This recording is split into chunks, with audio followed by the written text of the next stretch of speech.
Hello, this is Wmpyr, once again here to talk about the LLC knife designed by Professor Bram Frank. So this is the LLC knife, Lapu Lapu Corto is what it stands for.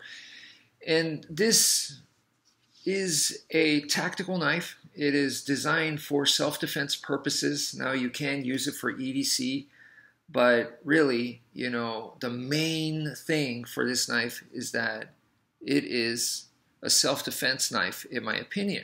All right. And what separates this from other tactical knives, other self-defense knives, is that it is designed to be used closed. Okay. So that's huge. Using this thing closed. So in the closed position, you're going to have here, so you could do hammer fist, obviously, and up here, boom, boom, okay. But we have number 3, and this really is what makes it unique. So to be able to do this, boom, you can scrape, you can pinch, you can pinching, you could dig it in. You could go grab a finger and put it into a finger lock. Okay, you can crunch fingers with this thing.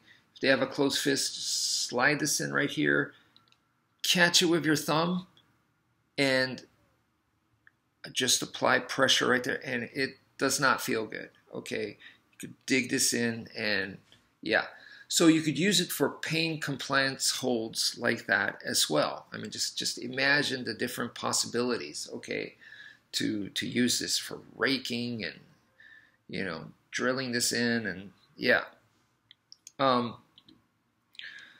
So if you think of it that way, it's definitely a Kubotan on steroids because of this guy right here. This is the third extra thing that, yes, a Kubotan's going to have a top part and a bottom part, but that's about it. This can also, you could put keys on it just like a Kubotan, but, once again, this right there, to me, is what makes it a Kubotan on steroids. Now, the using it closed part, people are going to be like, all right, so when I have a knife which is capable of lethal force, why would I downgrade and use it? Yes, it's a self-defense tool, but why would I go to this?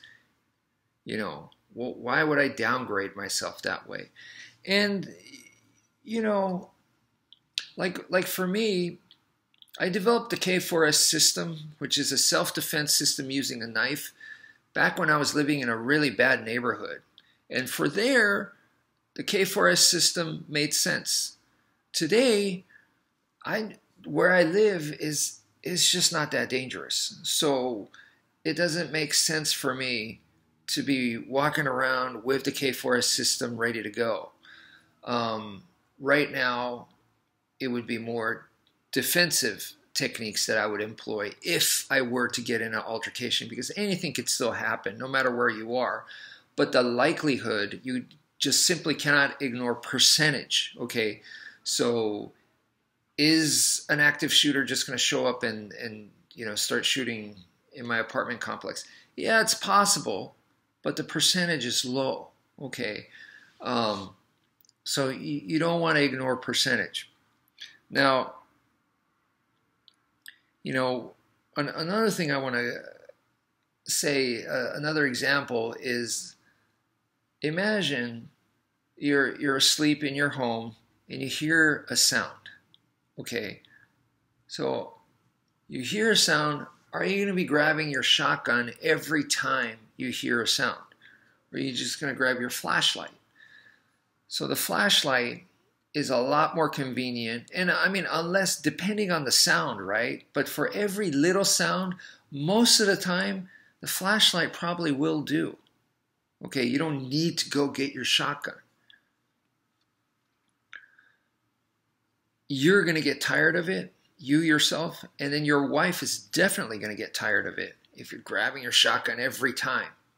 So, you want to make sure that the shotgun comes out for sure when you need it, but not for every little thing either, because you don't want to end up in paranoia. So what's the difference between paranoia and preparation? to me, paranoia is that it hinders your normal everyday life. Like you cannot function as a normal human being. Then, to me, you're paranoid. But if you could live normal, but being prepared, I don't see a problem with that at all. So, in fact, not only do I not see a problem, I think it's the way to go. I think it's really good to be prepared, right? But definitely don't want to fall into paranoia. So, what I want to say there is, so this is capable of lethal force. So it's there if I need it. So that's being prepared, okay? But most of the time, do I need to go there or just, oh, this doesn't look right, and I'm ready with this? You know, this, it's not that I'm necessarily scaling down and using something that's weaker. I'm using something that's more appropriate to the situation. I'm using the tool that fits the situation is the way that I see it. Not that I'm using something weaker. I want to use the right tool for the right situation. Most of the situations I'm going to find myself in does not require lethal force. That's just the way it is. So that's a different way to view things. Now, the other final reasoning that I want to present to you guys is that I know a lot of people think that, okay, so you got this right here. So you're in a situation and boom, this comes out. The knife comes out, right? And then we have that other situation that I'm telling you what this knife is designed for is you're in a situation and boom, this comes out, closed, right? And we use it closed. And then with this, as you guys know, if I cannot resolve the situation with this, then I can deploy the blade because it's already in my hand, right? It's already in my hand and boom, it just takes a split second. It doesn't have to be my own finger like that, you know, if necessary.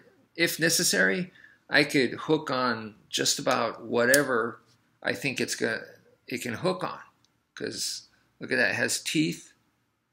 You guys can see it has teeth and it's nice and big. So it could be the edge of a table. It could be the leg of a table or a chair. It could be my opponent's arm.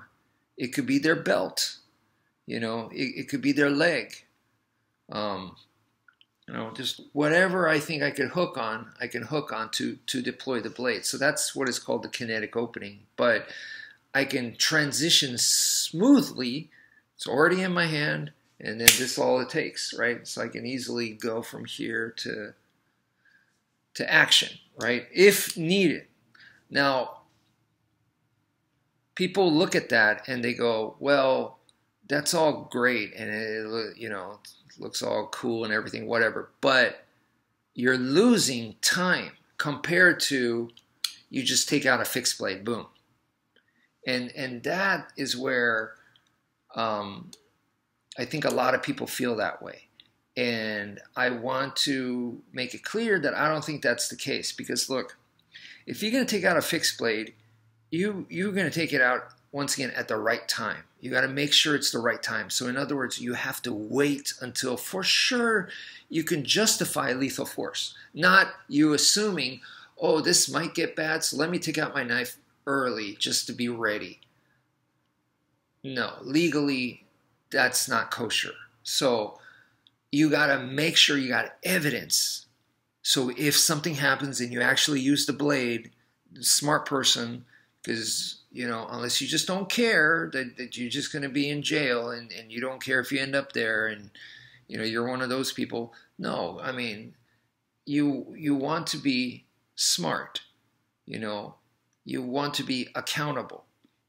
So if you're going to be an accountable, law-abiding citizen, then this comes out when you can say, hey, legitimately, my life was in danger. So that's why this came out, you know, and you better be able to prove it. And if you're just taking a guess, then good luck to you on that. Okay, you're going to be in trouble there. So you take it out closed. Okay, I'm taking it out closed, and you go, well, you see, you're already steps behind. No, I'm not, because you think I'm just taking it out closed and just waiting and then go, oh, okay, now I need it, boom. No, I take it out closed and I'm doing stuff with it. I'm actually actively defending, protecting myself, so time is not lost, okay? And then from here, I'm physically noticing the situation is telling me this is not working. Maybe I try to put him in a finger like he got away, you know. Maybe I try to, you know, put him in his place, you know, and make him stop, and it didn't work, okay? So now I'm in the situation, I'm reacting, I'm, you know, getting the direct feedback that's telling me, hey, this is not working. You need to go up in the force continuum. And now I can do that. Okay. So I'm not losing time. In fact, because I could take this out right away and use it as a self-defense weapon, just like you have a Kubotan on your keys and you're going to keep it in your hands. Like I could be walking around town. You know, I could be walking around in the store that way. With this, it's a little bit more than that. Like I said, it's a Kubotan on steroids. So you know, I would have it in the pocket. But once the situation like, whoa, what the heck's going on? Boom, this can come out right at that point. And I have no intention of using the knife. You know, I'm using a self-defense tool, just like a multi-tool. I'm using the plier. I'm using the, you know, the wrench. I'm using the saw, whatever. I'm using one of the tools. So in this case, this is capable of being a self-defense tool. I'm using this. Okay, I'm going, whoa, what the heck's going on? I'm ready. Okay. And then, oh, things are real bad. Then boom, right here. That's all it takes. Okay. So I hope that makes sense. That's it for now. Thank you for viewing, and take care, folks.